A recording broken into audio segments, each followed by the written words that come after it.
Avec les marées, régulièrement, le sable s'accumule dans le port de Saint-Valery parce que la mer en montant a plus de force que quand elle repart.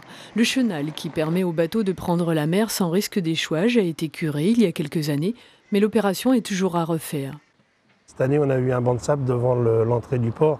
On a été embêtés tout l'été avec ça. On perdait un tour par jour par rapport à ce qu'on fait d'habitude, donc c'est pas compliqué. Un tour par jour, on est obligé de partir plus tard et de rentrer plus tôt. Donc c'est vrai qu'en chiffres, ça fait du bruit à la fin de la saison.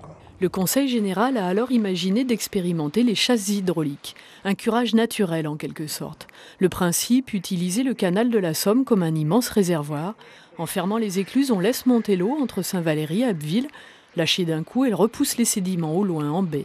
Mais sur un territoire encore marqué par les inondations de 2001, on a prévu de faire monter l'eau très progressivement. Le projet prévoit de monter le canal jusqu'à 4,60 m.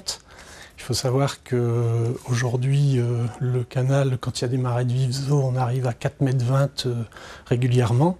Donc ça va se faire par étapes. En fait, on ne va pas commencer directement par 4,60 m. On va commencer par 4 mètres, 4,20 m, 4,40 m, 4,60 m et valider à chaque fois les étapes.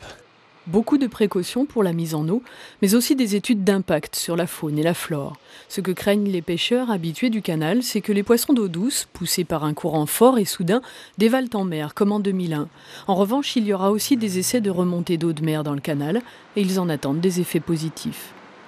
On laisserait l'entrée l'eau de mer pendant une demi-heure, trois quarts d'heure. On changerait déjà le biotope en aval sur quelques centaines de mètres, favoriserait le passage de l'anguille notamment, et à une certaine époque du saumon et de la truite de mer.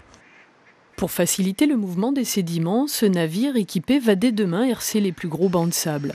Les essais de chasse commenceront la semaine prochaine. Il y aura ensuite des études d'impact, un suivi des effets de l'expérience avant éventuellement de la reproduire plus régulièrement.